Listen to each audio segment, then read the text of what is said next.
welcome Belinda Scandal. Well, a very good evening to each and every one of you. Joining me, Miss Belinda Scandal, for another episode of Yo Manchester. We've got a lovely, lovely show lined up for you. Coming your way in just a few moments' time, we're going to be speaking to the one and only Rhod Gilbert ahead of his brilliant tour. And he's coming to Manchester lots and lots of times, as well as Salford, because we've got to get them right, everybody. We've also got a lovely piece from out Izzy about hearing dogs. Yes, not dogs for people that are blind, but dogs for people that are audio impaired, everybody. So that's coming your way. And as well as that, we're having a little trip back to the 1980s and a little slideshow of pictures of the 1980s from here in Manchester and its little surrounding areas.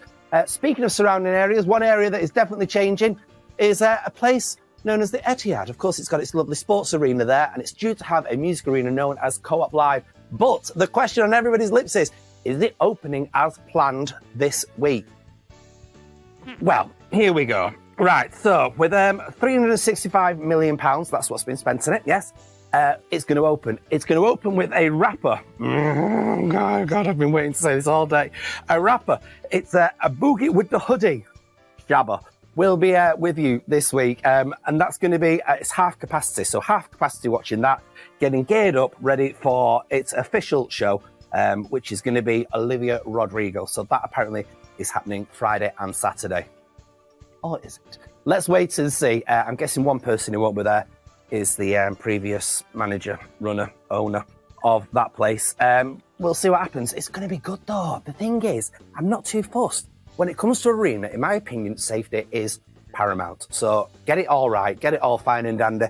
And I'm sure we appreciate the fact that anything that opens always has a few niggles. It's just because it's on such a grand scale. What I did like, though, is the fact that the original first performer will now be the ninth performer. Of course, that's Bolton's very own Mr. Peter Kay. So that's going to be amazing. Speaking of comedians, it's time now to jet over to speak to our very, very lovely gentleman. His name's Rhod Gilbert, and he joins us now from London. Welcome, Rhod. Thank you very, very much. I am very, very well. And you are currently not, as most people would imagine, that you live in the middle of somewhere in Wales. You are actually at the moment coming to us now from a place called London. I am at the moment. I'm in a little Airbnb rental place in London. Yeah, because I'm, as you may have noticed, I'm on tour and I am all over the shop. You are all over the shop. I mean, name some of the places that you're going to. Oh God! I mean, if they're on a map of the UK, I'm going there. You are right. I'm going there. Manchester comes to mind. Manchester. Well, because Manchester's the best place to come. That's what it is, you see. That's why it comes to mind. There you go. Yes, you are indeed coming to us very, very soon. Why are you still doing these wonderful comedy tours, these wonderful jokes? What keeps you going? Well, right now it's just nice to be. I mean, a couple of years ago, I wasn't sure whether I'd be doing anything ever again. So I am thrilled, post-cancer, thrilled to be alive and thrilled to be back on stage doing what I love doing and probably loving it more now than I've ever done in the past. I mean, as a guy that kind of is known for his comedy, I'm sure that when you did find out that you had that terrible illness, it must have kind of stopped you in your tracks and made you think, what am I doing? Do I continue with this? Do I make fun almost of having this illness? Or do I kind of just push through and disappear into the nowhereness, I suppose? Yeah, I think for most people it comes out of the blue. It's a shock, I think, for most people with cancer, because we all think cancer's other people, don't we? You think other people get cancer. I don't get cancer. That's other people's disease, but it can come for anyone at any time, as I found out. And it's just a massive shock. And you know, it was tough. It was tough to go through. And at one point I thought I'll never be back on stage again. I'll never do any comedy again. I certainly wasn't writing any comedy while I was ill. But what I hadn't really realized is that lots of funny stuff was going in. It was going in and percolating away and bubbling away in my brain somewhere. And as soon as I was well enough, I started writing again, and it flew. It flew off the pen onto the laptop, whatever. And it's the fastest show I've ever written. I've never written a show this quickly. Because I think most people would avoid, certainly as a performer, there's certain topics that you avoid mentioning. I mean, for me, when I ask people what star sign are they, whenever they say cancer, your brain just suddenly goes, whoa, I'm not going there. I'm not doing it. You as someone that's suffering with it, I mean, does it make you think I should avoid, or do you want to include it in the show? No, I'm including it in the show, and I'm finding it helpful for me to talk about it. But also, I feel like I'm raising awareness of stuff. I'm finding, listen, cancer touches everyone, and we don't talk about it enough. And I am finding on stage that people want to talk about it. They want to open up about it. They want to tell me their cancer stories, and they want to laugh about it. Take some power back from this wretched disease by laughing at it, And this show is hopefully as funny as anything I've ever done. It is a comedy show. It just happens to be about my cancer, but lots of funny stuff has happened, and I think sharing it and getting it out there is the right thing to do. So you say funny stuff has happened. What has happened that you can kind of talk about that's kind of related to the C word, as I call it, but also that you can mention within your show? Well, you'll have to come along and see it, but I mean, a lot of it, some of it is just the things that happen to your body, the awful stuff that happens to your body, which some of it's pretty funny. And some of it, like for me, is a weird story from the start, because I was a patron of a cancer hospital for 10 years, fundraising for this cancer hospital. And then I got cancer and ended up in the hospital that I'm a patron of. So I walk through the doors of that hospital all the time. I have my photo taken with people in their beds, people going through chemotherapy, radio. I do fundraising for this place. And then the next thing I know, I'm walking through as a patient, and I have to have chemotherapy in a room with a picture of me on the wall. So it's like, you can't make this stuff up. So for me, there's been humor in it right from day one, really. And for those that are perhaps suffering with cancer, finding that the humor in this, would you say that's an important aspect to going through the process of having cancer? Definitely. I think any cancer patient would say that it's important to try and maintain a sense of humor, to try and find the laughs and the smiles where you can, because it's a lot worse without it. Let's face it. If anybody needs cheering up, it's cancer patients, and I think most cancer patients are, most of us are sort of happy to talk about it and share our experiences, and laughing about it sometimes is a kind of safe place, isn't it? It's a safe way of talking about things sometimes, it gives you a little shield, it gives you protection, having a laugh about it. And from going through this, on the opposite side of the coin, there'll be, of course, families that, go to see people with suffering with cancer. Should they be trying to find the humour in it? Should they be trying to perhaps inject a little bit of humour into the sadness of the situation? Or do you think it's perhaps best if you just avoid that? And no, I think everyone's different. Everyone's different. But I think sometimes we tiptoe around these things too much, and we tread a little too carefully, perhaps sometimes. And it is a sensitive issue. It is a difficult issue. But I think cancer patients, you need cheering up. Let's face it. So if people are going to visit them and stuff like that, I think trying to have a laugh and trying to cheer them up is, absolutely. For most people, I think it's probably the right thing to do. Yeah. And just before we let you go, you're all clear. You're all fine. You're hunky-dory. You're doing well. I am at the moment. I'm in. So every 2 months I go in. At the moment, every 8 weeks I go in, and they stick cameras down my throat and they feel around my neck, and they hopefully at the end of that session they tell me that I'm all clear. So far, so good. Who knows what the future holds? But right now, I'm just happy to be out there, having a laugh on stage, performing again, and having a great time. Rhod Gilbert, thank you so much for your time today. Thanks very much for having me.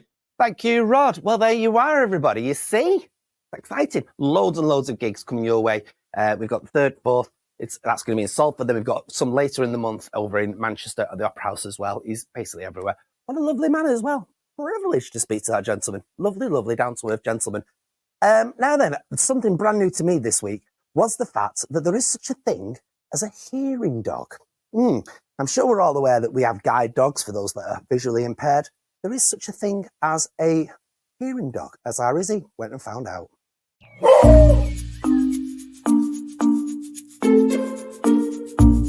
Hearing Dogs for Deaf People is a charity that train thousands of dogs who are provided to those with any hearing loss to assist them with their everyday living, such as alerting them to sounds they would otherwise miss. They have over 1,100 working hearing dog partnerships across the UK. And today they're in Disley for the Great British Dog Walk, an event that not only raises money for the charity, but also awareness for the deaf community. So tell me all about Hearing Dogs for Deaf People and the organisation as a whole. Hearing Dogs was formed about 43 years ago, and the aim of the organisation is to support people who have a hearing loss, to be able to be aware of sounds that hearing people take for granted. So I have a hearing dog, and she will wake me up in the morning. She tells me about the doorbell, the cooker timer, microwave. She's also trained to come and fetch me if somebody is calling me. And very importantly, she's trained to tell me about the fire alarm, smoke alarm, burglar alarm and carbon monoxide alarm. And how does having a hearing dog impact a person who is hard of hearing's life? My life depends on her basically, because if the fire alarm goes off in the night, I can't hear it, so she will alert me to that sound. It's more than that, in that she gives me the companionship, and if I get frustrated because I'm not hearing what people are saying, having your dog by your side lean against you in empathy, it's a real kind of confidence booster as well.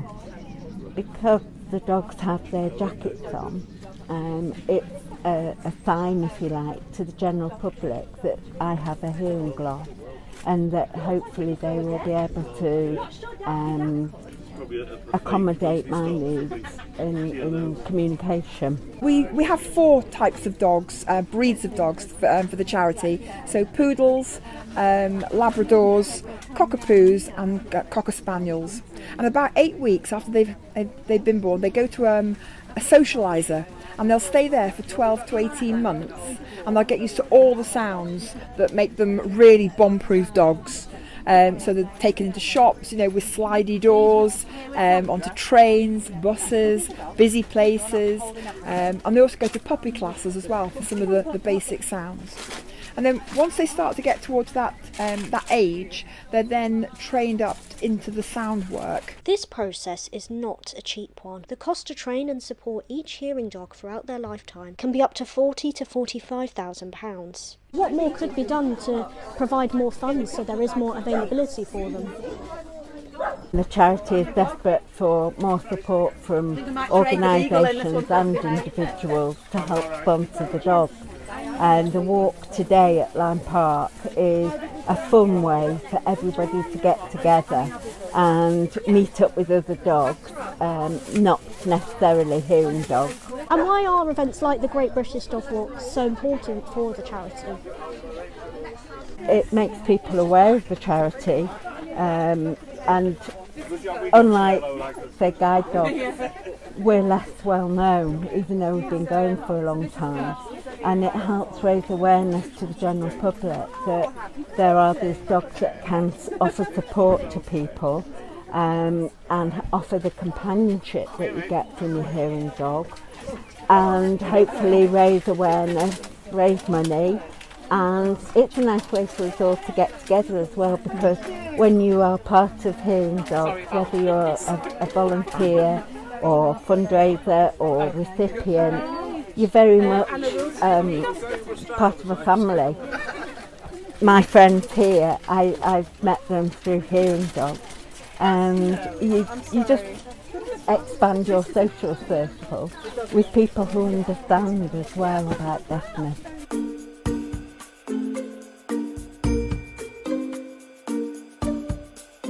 Thank you, Izzy. I love that. I love that. And I love the choice of dogs as well there as well. They're little cuties, aren't they? Now then, we set up a thing on Twitter, or X as it's called these days, asking people to send pictures in of times they remember from the 1980s within Manchester. And we were surprisingly inundated with lots and lots of pictures of how Manchester used to look. In the early 1980s, several traditional and local industries were declining, and many of them were closed under the radical economic reconstructuring, often known as Thatcherism. The traffic on part of Manchester was declining. On November the 5th, 1980, Manchester became a nuclear-free city, whatever that fully means. It was a progressive gesture, but largely symbolic. The city centre was contracted and it became a shadow of its former 19th century self. The abandoned central station was converted into the Greater Manchester Exhibition Centre, now Manchester Central, and in 1982 the Museum of Science and Industry opened and Castlefield was brought to life. The Jewish Museum also opened, and that was in 1984, and the Chinese Arts Centre was founded in 1986. The Central Manchester Development Corporation was created in 1988 to renovate former warehouse areas and canal basins. In the 1980s, it was an auspicious period for the Manchester Railways. The Woodhead line was closed in 1981. Many new and low-cost stations were opened, including the flowery Field Hag Fold and Ryder Brow. Check out these amazing photos from the 1980s that will take you back to a slightly more familiar to some of us, Manchester.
Doesn't them little VTs there just show how beautiful a city Manchester really is? In my opinion, still the most gorgeous city on planet Earth. Yes, indeed.